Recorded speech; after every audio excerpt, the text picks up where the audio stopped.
Hello student, welcome to my YouTube channel Sciencophobia. आज के session में मैं आपको सेल्फ असेसमेंट पेपर 1 के बारे में मैं बात करूँगा। उससे जितने भी रिलेटेड क्वेश्चन है, ठीक है, मैं उसको सॉल्यूशन करवाऊँगा। आपको पता है कि बोर्ड आने वाला है, तो मैं सोच रहा हूँ कि साइंस का जो केमिस्ट्री पोर्शन है और फिजिक्स पोर्शन है उसको मैं सोच रहा हूँ कि यहाँ पे मैं सॉल्यूशन करवा दूँ।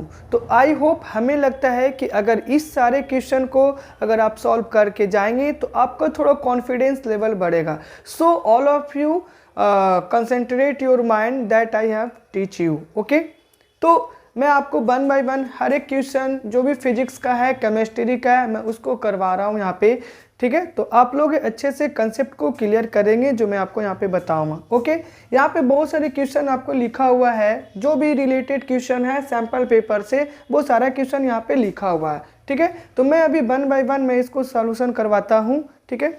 चलिए देखें, यहाँ पे आपका क्वेश्चन नंबर है सेल्फ असेसमेंट सेक्शन 1 है। यहाँ पे following reaction is an example is an example of a 4NH3 5O2 जो गैस में है और 4NO जो भी गैस में है एंड 6H2O। मतलब ये है कि अमोनिया जब रिएक्ट करेगा आपका ऑक्सीजन से, अमोनिया जब रिएक्ट करेगा ऑक्सीजन से, तो ये आपको बनेगा ये नाइट्रोजन ऑक्साइड बनेगा और फिर ये आपका बनेगा वाटर बनेगा। तो ये आपका रिएक्शन दिया हुआ है। अब आपको इस रिएक्शन में ये आपको बताना है कि डिस्प्लेसमेंट रिएक्शन हुआ है, कॉम्बिनेशन रिएक्शन हुआ है, रिडॉक्स रिएक्शन हुआ है, न्यूट्रलाइजेशन रिएक्शन हुआ है। ये चार आपको रिएक्शन दिए गए हैं और इन चारों रिएक्शन में दिए गए हैं, तो ये आपका ऑप्शन है, आपको ये बताना है। ओके, तो देखिए यहाँ पे डिस्प्लेसमेंट रिएक्शन में क्या होता है कि मोर रिएक्टिव जो मेटल होती है या मोर रिएक्टिव एलिमेंट होता है, वो डिस्प्लेस करता है हाई रिएक्टिव एलिमेंट को या हाई रिएक्टिव मेटल को। यहाँ पे आप देखिए NH3 है, NH3 जो गैसियस स्टेट में है और ऑक्सीजन वो भी गैसियस स्टेट में है। यहाँ पे बना है नाइट्रोजन ऑक्साइड, तो कहीं ना कहीं है ऑक्सीजन है, हाइड्रोजन को डिस्प्लेस किया है, ऑक्सीजन है हाइड्रोजन को डिस्प्लेस किया है, बनाया नाइट्रोजन ऑक्साइड और यहाँ पे H2O बना। तो यहाँ पे आप देख सकते हो कि डिस्प्लेसमेंट हुई है, एक एलिमेंट दूसरे एलिमेंट को डिस्प्लेस किया है। तो जब एक एलिमेंट दूसरे एलिमेंट को डिस्प्लेस करेगी तो यहाँ पे डिफिनिट है कि डिस्प्लेसमेंट रिएक्शन होगा। तो यहाँ पे डिस्प्लेसमेंट रिएक्शन हो गया पहला। इसमें से आप देखिए, चूज कीजिए कि फर्स्ट है कौन है यहाँ पे। तो फर्स्ट इसमें भी है, इसमें तो नहीं है, इसमें भी है, तो ये तो ऑप्शन गया, ये भी आपका गया, बचा सॉरी ये नहीं गया, ये आपका गया, ठीक है। ये दो तो ऐसे ही इलिमिनेट हो गया क्योंकि मैं आपको बताया यहाँ पे डिस्प्लेसमेंट रिएक्शन हुआ। तो फर्स्ट ये आपका सेकेंड गया क्योंकि फर्स्ट इसमें है नहीं, और फर्स्ट तो हो गई क्योंकि डिस्प्लेसमेंट रिएक्शन यहाँ पे बोल रही है, तो ये सेकेंड गया, आपका थर्ड गया। ओके, नेक्स्ट देख लीजिए। तो डिस्प्लेसमेंट रिएक्शन होगा, कॉम्बिनेशन रिएक्शन तो होगा नहीं क्योंकि कॉम्बिनेशन रिएक्शन में देखते हैं कि दो एलिमेंट आपस में कंबाइन करता है और एक सिंगल प्रोडक्ट का फॉर्मेशन करता है। बट यहाँ पे तो ऐसा हुआ नहीं है, एक मोर देन वन कंपाउंड है। तो मोर देन जब वन कंपाउंड है यहाँ पे, तो यहाँ पे कॉम्बिनेशन रिएक्शन तो होगी नहीं, तो कॉम्बिनेशन रिएक्शन नहीं होगी यहाँ पे देखो आप, कॉम्बिनेशन रिएक्शन तो होगा ही नहीं और डिस्प्लेसमेंट रिएक्शन होगा। तो कॉम्बिनेशन रिएक्शन सेकेंड, यहाँ पे सेकेंड इसमें है, तो ये तो होगा ही नहीं। नेक्स्ट हम लोग देख लेते हैं रिडॉक्स रिएक्शन में आपको पता है कि रिडॉक्स रिएक्शन में जो होता है वो एडिशन ये एक रिडॉक्स रिएक्शन दोनों का कॉम्बिनेशन होता है, एक ऑक्सीडेशन का और रिडक्शन का। ऑक्सीडेशन में जो होता है वो एडिशन ऑफ ऑक्सीजन होता है, वाइल रिमूवल ऑफ हाइड्रोजन होती है। बट रिडक्शन रिएक्शन में एडिशन ऑफ हाइड्रोजन होता है और रिमूवल ऑफ ऑक्सीजन होता है। तो यहाँ पे आप देखिए हाइड्रोजन डिस्प्लेस किया है नाइट्रोजन से और ऑक्सीजन का एडिशन हुआ है। तो यहाँ पे ऑक्सीजन का एडिशन हुआ है बट डिस्प्लेसमेंट ऑफ हाइड्रोजन हुआ है या रिमूवल ऑफ हाइड्रोजन हुआ है। तो यहाँ पे तो आप देख सकते हो कि इसमें जो हो जाएगा वो आपका क्या हो जाएगा, ऑक्सीडेशन होगा। बट यहाँ पे O2 में addition of oxygen, addition of hydrogen है, बट रिमूवल ऑफ क्या है यहाँ पे, हाँ यहाँ पे एडिशन ऑफ हाइड्रोजन है, तो इसको भी हम लोग बोल सकते हैं यहाँ पे क्या हुआ, रिडक्शन हुआ। तो रिडक्शन यहाँ पे हुआ है, यहाँ पे ऑक्सीडेशन हुआ, तो हम कह सकते हैं कि यहाँ पे रिडॉक्स रिएक्शन हुआ। और न्यूट्रलाइजेशन रिएक्शन तो होगा ही नहीं क्योंकि सॉल्ट और वाटर बनेंगे, ठीक है, तो ये नहीं होगा। तो आपका देखिए फर्स्ट और सेकेंड, इसमें से कौन हो जाएगा, फर्स्ट और थर्ड, यहाँ पे कौन सा है, ये वाला। तो आपका जो आंसर हो जाएगा this is the correct answer, ठीक है, यानी फर्स्ट और सेकेंड, तो हमारा क्या हो जाएगा, फर्स्ट और second is the right answer. Okay, first question is clear. Next हम लोग आते हैं, pentane has the molecular formula, pentane has the molecular formula C5H12। आपको पता है कि C5H12 जो है वो आपका सैचुरेटेड कंपाउंड है, और सैचुरेटेड कंपाउंड है, लेकिन जनरल फॉर्मूला अगर देखा जाए तो अल्केन है, यहाँ पे ये अल्केन है। अब अल्केन है तो आपको पता है CnH2n+2 होता है। तो अभी इसका अगर हम स्ट्रक्चर बनाएंगे, इसमें स्ट्रक्चर बनाएंगे तो कितने हैं कोवैलेंट बॉन्ड का फॉर्मेशन होगा। अगर हम यहाँ पे देखें तो C5H12 का देख सकते हो बॉन्ड अगर बनाएंगे तो C और C, यानी 1 2 3 4 एंड 5 कार्बन हो गया। यहाँ पर से अगर हम इधर बॉन्ड बनाएंगे, इधर भी, यानी यहाँ पे इस तरीके से अगर हम बॉन्ड बनाएंगे, इधर बॉन्ड बनाएंगे, इधर सब जगह हाइड्रोजन अगर पुट कर देंगे, आप यहाँ पे हाइड्रोजन पुट करेंगे, यहाँ पे भी करेंगे और यहाँ पे भी करेंगे। अब काउंट कर लीजिए कितने तरीके से है जो बॉन्ड का फॉर्मेशन हुआ है। तो 1 2 3 4 5 6 7 8 9 10 11 और 12 है, ठीक है। तो यहाँ पे आप काउंट कीजिए 1 2 3 4 5 5 2 जा 10 10 और 2 12 हो गया, 12 13 14 15 16, ठीक है। तो कितने हो गए, 16 कोवैलेंट बॉन्ड का फॉर्मेशन हुआ। तो यहाँ पे हमारा करेक्ट आंसर कौन हो जाएगा, 16, यानी 16 कोवैलेंट बॉन्ड का फॉर्मेशन हुआ है C5H12 में। ओके, सेकेंड भी क्लियर हो गया होगा आपको। नेक्स्ट हम लोग देख लेते हैं, थर्ड देखते हैं, identify the basic salt from the flowing salt. आपको आइडेंटिफाई करना है, थर्ड क्वेश्चन में बोला जा रहा है कि आपको आइडेंटिफाई करना है आपका कौन सा, तो बेसिक सॉल्ट है। इस रिएक्शन में बेसिक सॉल्ट को आइडेंटिफाई करना है।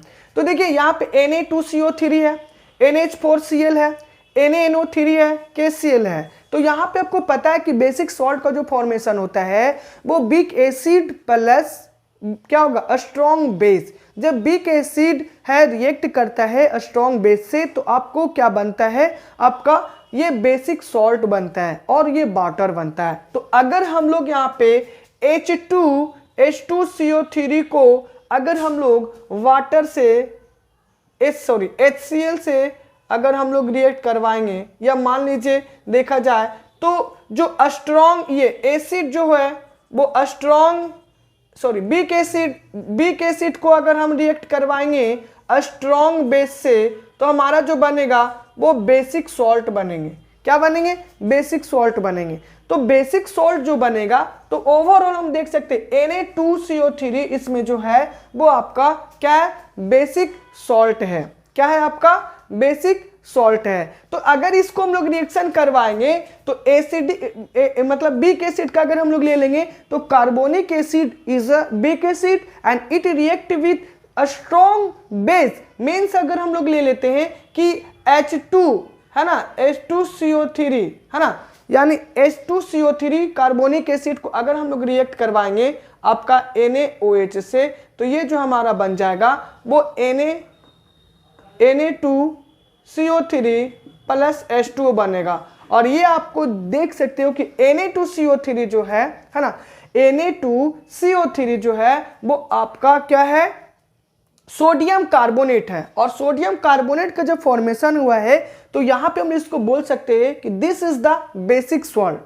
ओके, चलिए नेक्स्ट हम लोग देख लेते हैं, sodium comes after potassium the reactivity series, so sodium is. यहां पे आप देख सकते हो यहाँ पे कि सोडियम बोला है, sodium comes after potassium in the reactivity series, so sodium is. Sodium जो है वो पोटेशियम के बाद आता है, रिएक्टिविटी सीरीज की बात बोल रहे हैं, तो सोडियम जो है वो आपका पोटेशियम के बाद आता है, ठीक है। यानी सबसे पहले पोटेशियम आता है, पोटेशियम के बाद सोडियम आता है, सोडियम के बाद कैल्शियम आता है, कैल्शियम के बाद मैग्नीशियम आता है, मैग्नीशियम के बाद एल्युमिनियम आता है और एल्युमिनियम के बाद जिंक आता है एंड सो ऑन। लास्ट में आपको पीटी आता है, मतलब है कि आपका प्लेटिनम आती है। ये रिएक्टिविटी सीरीज का ऑर्डर था। तो पोटेशियम के बाद आता है आपका, यहाँ पे बोल रहा है कि पोटेशियम के बाद सोडियम आती है। तो सोडियम जो आती है तो आपको ये बताना है कि क्यों आता है, उसका रीजन क्या है। तो यहाँ पे आपके ऑप्शन दिए हैं, not reactive, no reactive, more reactive than potassium, next equally reactive as potassium and less reactive than potassium. तो यहाँ पे इक्वली रिएक्टिव एज पोटेशियम ये तो पॉसिबल है नहीं, क्योंकि अगर दोनों सेम होता तो रिएक्टिविटी सीरीज में दोनों इक्वली रखना चाहिए था। बट पोटेशियम ऊपर आता है और क्या आता है, पोटेशियम ऊपर आता है और सोडियम नीचे आता है। तो डिफिनिट है कि कहीं ना कहीं जो ऊपर होता है वो मोर रिएक्टिव होता है और नीचे होती है वो लेस रिएक्टिव होती है। तो ये तो पक्का होगा नहीं। ओके, नेक्स्ट हम लोग देख रहे हैं, नो रिएक्टिव ये भी आपका नहीं होगा, इक्वली रिएक्टिव ये भी नहीं होगी, मोर रिएक्टिव देन पोटेशियम।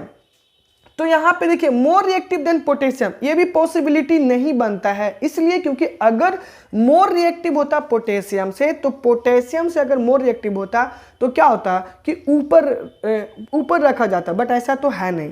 तो लेस रिएक्टिव देन पोटेशियम, तो आंसर हो जाएंगे क्या, डी होंगे, क्योंकि पोटेशियम ऊपर है और क्या है आपका सोडियम नीचे है। तो सोडियम जो है वो लेस रिएक्टिव देन पोटेशियम, तो लेस रिएक्टिव देन पोटेशियम होगी। ओके, नेक्स्ट हम लोग देख लेते हैं, propanoic acid is a naturally occurring carboxylic acid with chemical formula. अभी आपको बताना प्रोपानिक एसिड है तो प्रोपेन हो गया, पेंटेन हो गया, है ना, ब्यूटेन हो गया। तो प्रोपेनिक एसिड है तो प्रोपोनिक एसिड जो हो गया वो आपका कहीं ना कहीं 3 कार्बन होंगे और 3 कार्बन होंगे वो भी कार्बोजिलिक एसिड का। तो आपको पता है कि कार्बोजिलिक एसिड का COOH होता है और इधर हम लोग बोल सकते हैं क्या मतलब अल्काइल ग्रुप लगा सकते हो। तो यहाँ पे देखो कि CH3COOH, ठीक है, CH3COOH, तो इसमें 2 ही कार्बन है, तो ये पॉसिबल है नहीं, क्योंकि क्या प्रोपानिक एसिड बोल रहा है तो यहाँ पे 3 कार्बन होंगे, बट यहाँ पे तो 2 है। ये भी पॉसिबिलिटी था, बट यहाँ पे 2 कार्बन है जो पॉसिबिलिटी नहीं है, क्योंकि 2 के लिए आपको क्या आता है, आपका ये इथेन आता है, ठीक है। तो यहाँ पे CH3COOH तो होगी नहीं।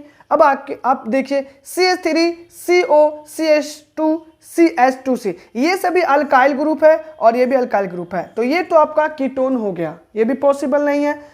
उसके बाद देखिए यहाँ पे ये वाला जो है 1 2 3 ये 3 कार्बन है, चलिए ठीक है। COOH ये पॉसिबिलिटी है, तो आपके जो आंसर हो जाएंगे ये हो जाएंगे, ठीक है।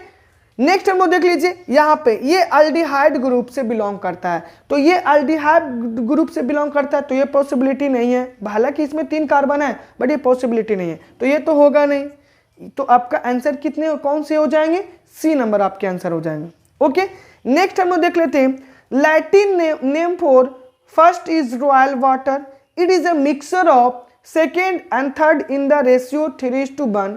सम of the properties of first are different, second and third identify first, second and third respectively.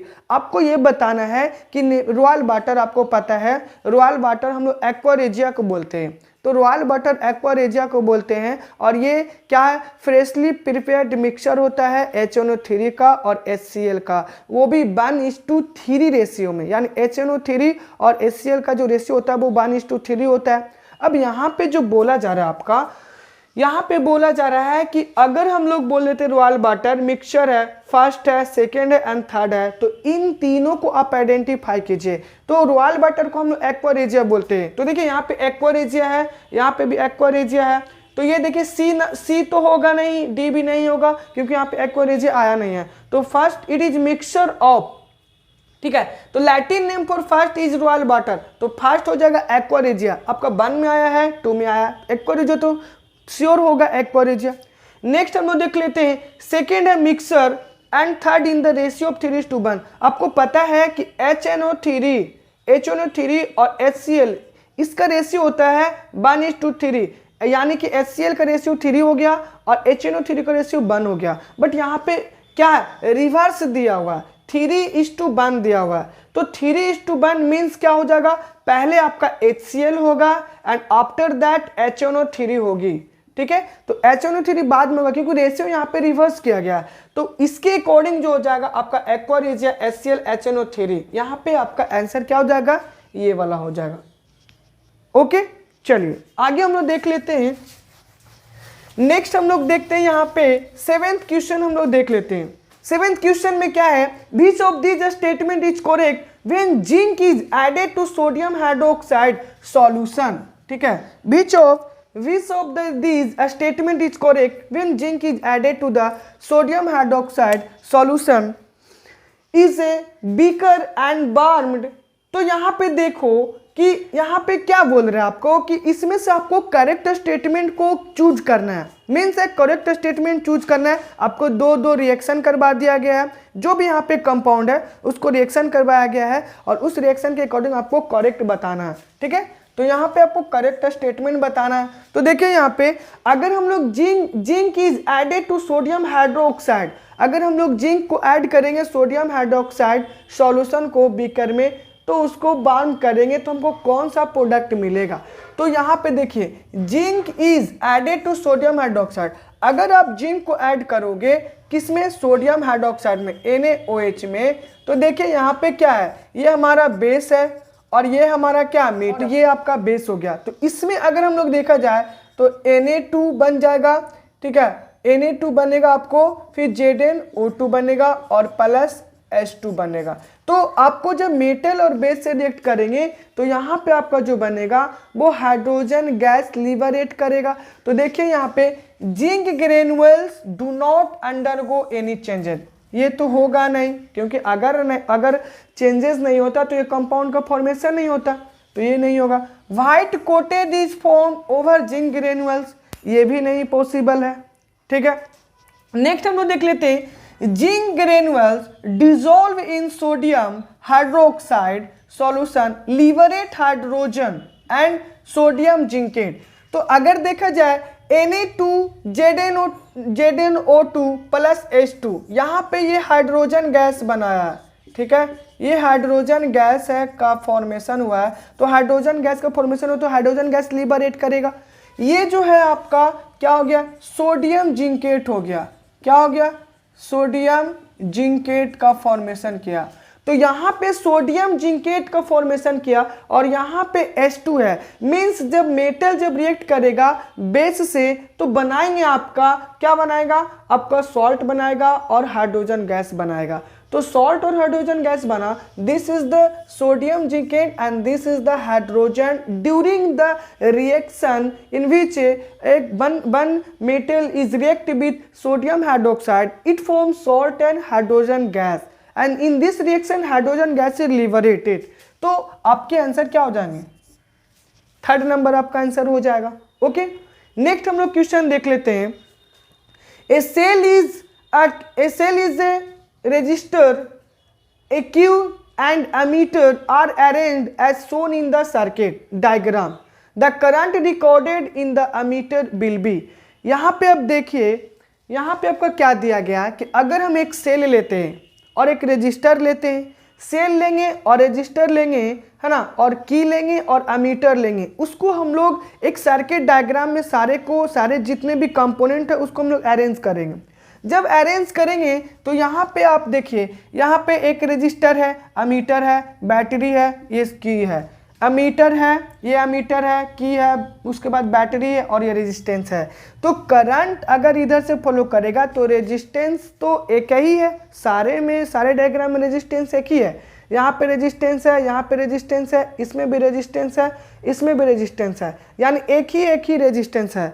तो करंट अगर हम लोग फॉलो करवाएंगे तो जो फर्स्ट में फॉलो करेगा जितना अमाउंट में करंट सेकेंड में भी करेगा, थर्ड में भी करेगा। इसलिए करेगा क्यों, क्योंकि रेजिस्टेंस जो है अगर हम लोग ज़्यादा से ज़्यादा बढ़ाएंगे तो क्या होगा, करंट क्या होगा, घटेगा। क्योंकि एक दूसरे के इन्वर्सली प्रोपोर्शनल होता है। बट यहाँ पे ज़्यादा, अगर किसी में ज़्यादा रेजिस्टेंस होता तो करंट का अमाउंट भले ही डिक्रीज होता, बट यहाँ पे तो ऐसा पॉसिबल है नहीं, क्योंकि सारे में रेजिस्टेंस इक्वल अमाउंट में है, बैटरी से करंट भी सारे में इक्वल अमाउंट में जा रहा है। तो इस केसेस में हम लोग क्या कर सकते हैं कि तीनों का तीनों डायग्राम में जो होगा वो इक्वल अमाउंट में क्या होगी, आपका करंट पासेस होगा। तो देखिए मैक्सिमम तो होगा नहीं, क्योंकि सारे में रेजिस्टेंस इक्वल है, एक रेजिस्टेंस इसमें भी है, एक रेजिस्टर इसमें भी है, एक रेजिस्टर इसमें भी है, तो तीनों में एक रेजिस्टर है, करंट पासेस हो रहा है, एक की है और एक एमीटर है। तो जो करंट जो होगा वो रिकॉर्डेड होगा वो मैक्सिमम तो होगा नहीं, 2 में भी नहीं होगा, 3 में भी नहीं होगी, ठीक है। तो क्या हो जाएगा, the same in all cases. तो आंसर आपका हो जाएगा आपका डी वाला, ठीक है। तो डी है जो आपका राइट आंसर होगी, क्योंकि आपको सारा हम एक्सप्लेनेशन बता दिए क्यों होगा। ओके, चलिए नेक्स्ट हम लोग चलते हैं। आपको है मैं 13 क्वेश्चन तक करवा दिया, जितना भी फिजिक्स और केमिस्ट्री का था वो सैंपल पेपर का जो असेसमेंट सेल्फ असेसमेंट है उसका मैं आपको करवा दिया। अब 13 के बाद जितने भी फिजिक्स केमिस्ट्री का पोर्शन आता है मैं उसको सॉल्व कराता हूँ, ठीक है। तो अभी चलिए अब हम लोग आगे आ जाते हैं 14 नंबर क्वेश्चन पे। ओके, 14 नंबर क्वेश्चन क्या है, which of the following statement about the current in the given circuit is correct. आपका यहाँ पे एक डायग्राम दिया गया, 14 क्वेश्चन का डायग्राम दिया गया, ये आपका P है, ये Q है और ये R है। इसमें से एक रजिस्टर, इसमें 3 रजिस्टर एंड इसमें 2 रजिस्टर लगा हुआ है। यहाँ पे से आपको पूछ रहा है कि current in given circuit is correct. यहाँ पे आपको फर्स्ट ऑप्शन है current eight Q is greater than current eight R, यानी करंट जो है Q जो है वो R से क्या है, ग्रेटर है।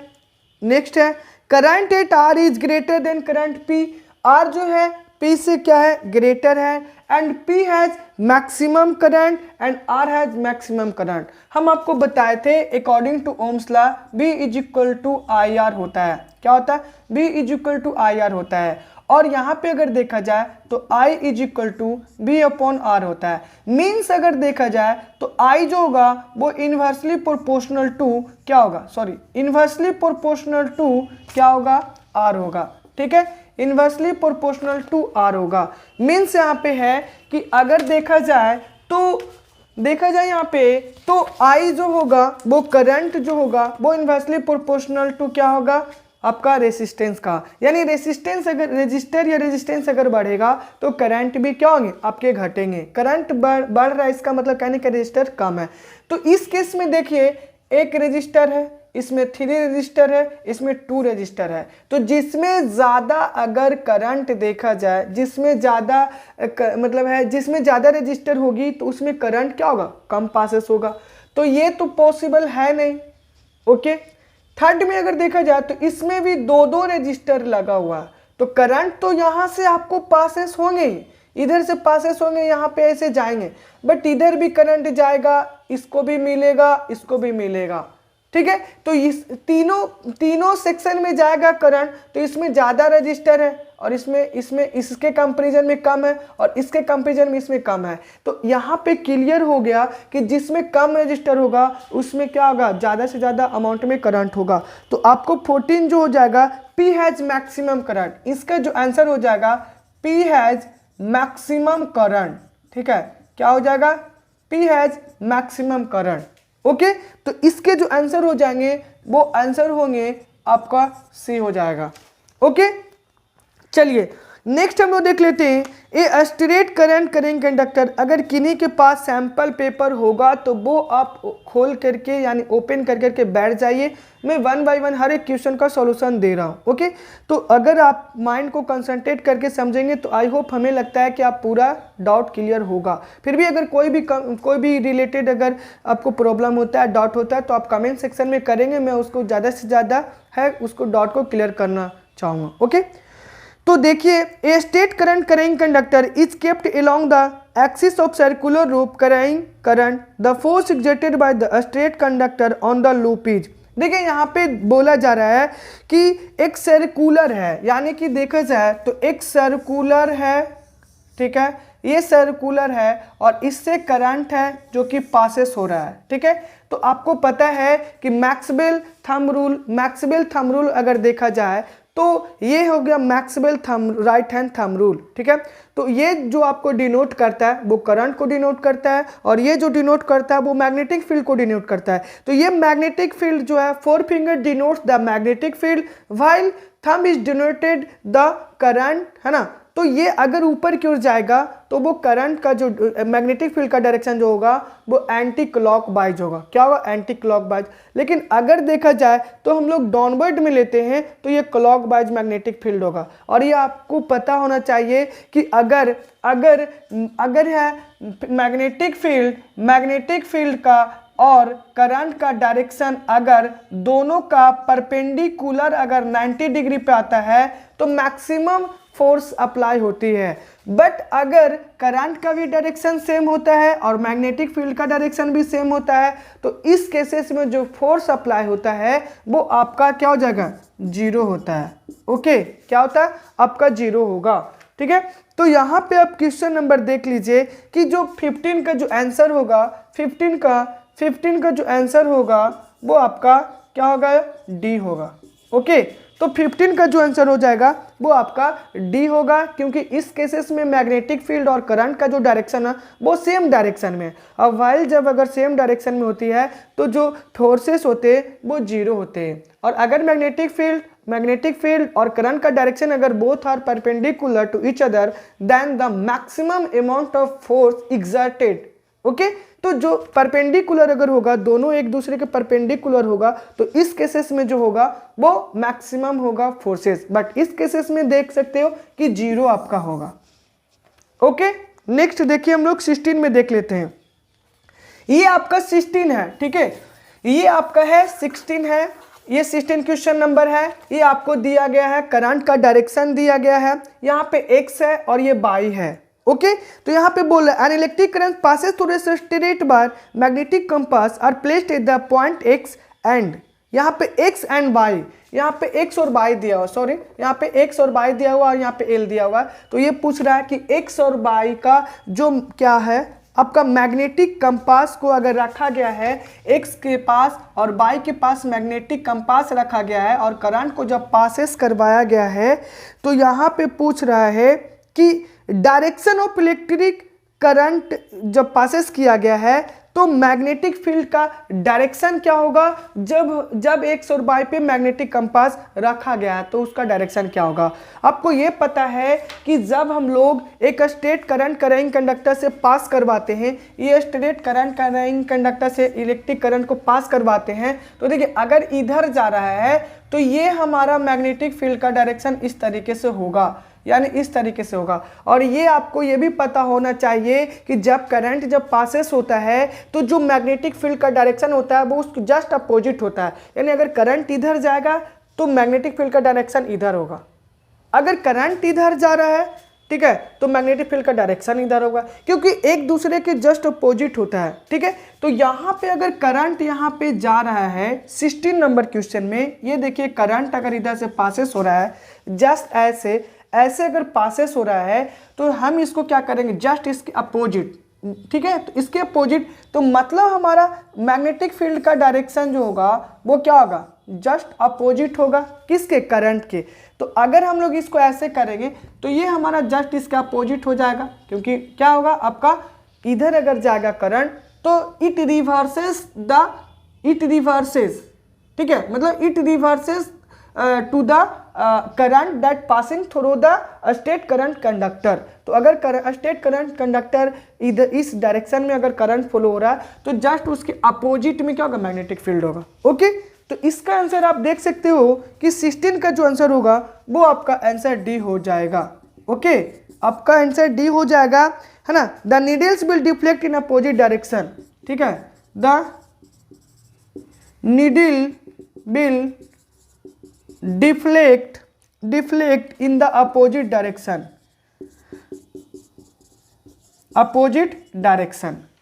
ओके, 16 नंबर क्वेश्चन हो गया। अब हम लोग 17 नंबर पढ़ते हैं, ठीक है। 17 नंबर की अगर बात किया जाए तो यहाँ पे बोल रहा है कि universal indicator gives green colour with distil water. Universal indicator जो है वो बोल रहा है कि यूनिवर्सल इंडिकेटर जो है वो आपका ग्रीन कलर देता है। ये बात तो सही है कि यूनिवर्सल इंडिकेटर है, जो कि अगर देखा जाए तो डिस्टिल वाटर में वो ग्रीन कलर देता है। ओके, चलिए नेक्स्ट हम लोग देखते हैं pH of distil water is 7 and it is neutral. अगर देखा जाए तो वाटर का जो pH वैल्यू होता है, वो pH वैल्यू होता है वो 7 होता है, और इसको ये इन्होंने बोला है कि ये न्यूट्रल है। ठीक है, यानी यूनिवर्सल इंडिकेटर ग्रीन है, ये सही है आपका। दूसरा है आपका ये R है, यानी कि अगर देखा जाए तो रीजन जो बोल रहा है कि वाटर का pH वैल्यू 7 होता है जो न्यूट्रल होता है, और ये आपका दिया हुआ एसर्शन जो दिया है वो यूनिवर्सल इंडिकेटर वो ग्रीन होता है। तो ये भी सही है और ये भी सही है।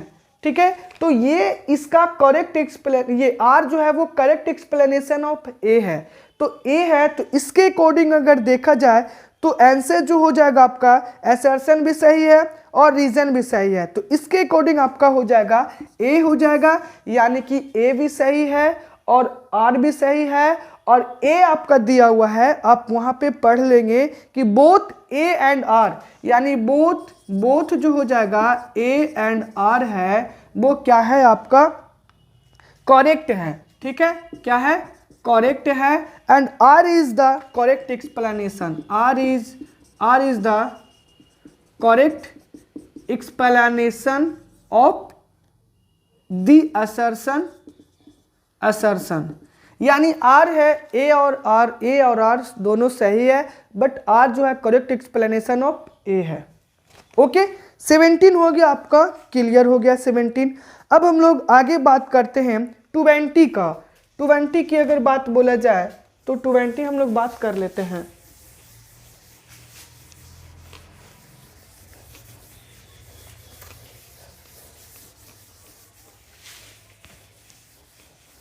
चलिए 20 हम लोग देख लेते हैं। 20 अगर देखा जाए तो 20 में क्या है, 20 बोल रहा है the magnetic field lines never intersect each other. ये तो सही है, ए का बोल रहा है मैग्नेटिक फील्ड लाइन जो है वो नेवर इंटरसेक्ट ईच अदर, ये भी पॉसिबल है। मैग्नेटिक फील्ड जो लाइन्स जो होती है वो कभी भी एक दूसरे को इंटरसेक्ट नहीं करता है। अगर ऐसा करेगा तो दो मैग्नेटिक फील्ड लाइन का डायरेक्शन पॉसिबल होगा, बट ये पॉसिबिलिटी नहीं होता है, क्योंकि अगर हो जाएगा तो दो डायरेक्शन निकलेंगे और वो पॉसिबल नहीं है। तो ये तो सही बोल रहा है। फर्स्ट बोला है कि magnetic field lines never intersect each other, वो इंटरसेक्ट नहीं करता है एक दूसरे को, ये सही है। तो फर्स्ट आपका असर्शन, यानी कि देखा जाए तो असर्शन सही है।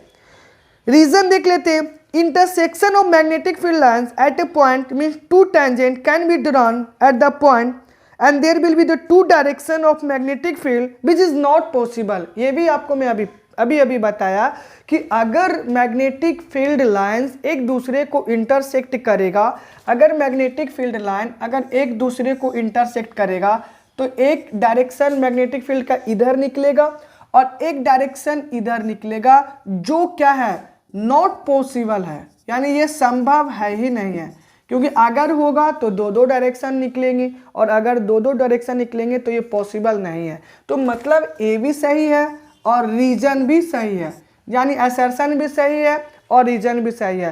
तो इसका जो आंसर हो जाएगा वो क्या हो जाएगा, ए हो जाएगा। Means both A and R क्या है करेक्ट है ना, both A and R correct है, and R is the correct explanation of assertion. ठीक है, चलिए नेक्स्ट हम लोग आ जाते हैं। ये आपका ऑब्जेक्टिव टाइप क्वेश्चन जो था वो खत्म हुआ। अब हम लोग आगे आते हैं 21 नंबर क्वेश्चन पे। ठीक है, 21 नंबर क्वेश्चन पे आते हैं।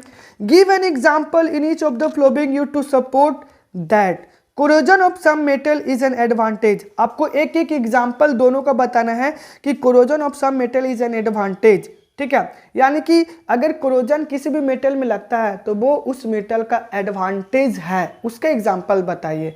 आपको ये पता होना चाहिए कि जब एल्युमिनियम को एक्सपोज कर दिया जाता है एयर में, तो उसके ऊपर एक एल्युमिनियम ऑक्साइड का लेयर कोटेड हो जाता है। तो एक एल्युमिनियम ऑक्साइड का उसके ऊपर लेयर कोटेड हो जाता है जो फर्दर रिएक्शन में उसको प्रिवेंशन करता है। यानी एल्युमिनियम ऑक्साइड अगर एल्युमिनियम के ऊपर एक लेयर कोटेड होगा, दिस इज द क्या होगा, एल्युमिनियम ऑक्साइड। और एल्युमिनियम ऑक्साइड का जब कोटेड होगा उस पर, तो इस प्रोसेस को हम लोग बोलते हैं एनोडाइजिंग बोलते हैं।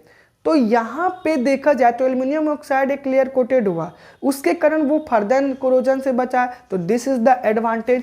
बोल सकते हैं यहाँ पे आपका ए नंबर है ना, तो ए नंबर में बोल सकते हैं कि aluminium is kept in air और एटमॉस्फेयर। बोल सकते हैं aluminium is kept in air और एटमॉस्फेयर, है ना, देन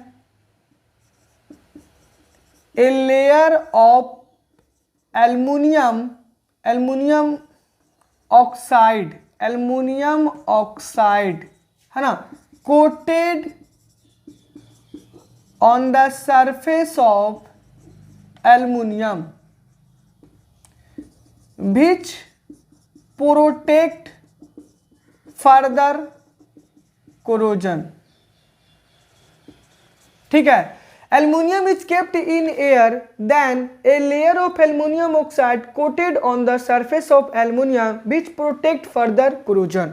तो यहाँ पे एल्युमिनियम ऑक्साइड का एक लेयर कोटेड हो जाता है एल्युमिनियम के ऊपर जो फर्दर कोरोजन से प्रोटेक्ट करता है। नेक्स्ट है corrosion of metal is serious problem. Yes, second में हम लोग देख लेते हैं corrosion of metal is a serious problem. ये तो बात सही है कि अगर मेटल में कोरोजन लगता है तो ये बहुत ज़्यादा प्रॉब्लम क्रिएट होता है, क्योंकि आपको पता है कि हर एक ईयर है काफ़ी ज़्यादा डिस्ट्रक्शन होता है स्टील का और आयरन का, क्योंकि आयरन से और स्टील से काफ़ी ज़्यादा ब्रिजेज वगैरह, रेलवे ट्रैक वगैरह ये सभी का फॉर्मेशन होता है। ठीक है, तो अगर कोरोजन लगेगी तो कहीं ना कहीं काफ़ी ज़्यादा डिस्ट्रक्शन होगा और गवर्नमेंट को है काफ़ी ज़्यादा पैसे खर्च करने पड़ेंगे। ठीक है, तो corrosion of a metal is a serious problem. Yes, यहाँ पे बोल सकते हो corrosion of metal is a serious problem because in this situation more amount of money spent। ठीक है, corrosion of metal is a serious problem because in this situation more amount of money spent। ठीक है, तो यहाँ पे जो होता है वो काफ़ी ज़्यादा सीरियस प्रॉब्लम होती है जब मेटल में अगर कोरोजन लग जाता है। तो इसको और भी एक्सप्लेनेशन दे सकते हो कि अगर कोरोजन मेटल में लग जाता है, जैसे आयरन हो गया, तो ठीक है, तो हर एक साल है जब कोरोजन लगता है तो आयरन ऑब्जेक्ट में काफ़ी ज़्यादा डिस्ट्रक्शन होता है और लॉस ऑफ मनी होता है। ठीक है, तो आप इसको इस तरीके से भी लिख सकते हो। यहाँ पे और भी ऐड कर सकते हो, due to corrosion of iron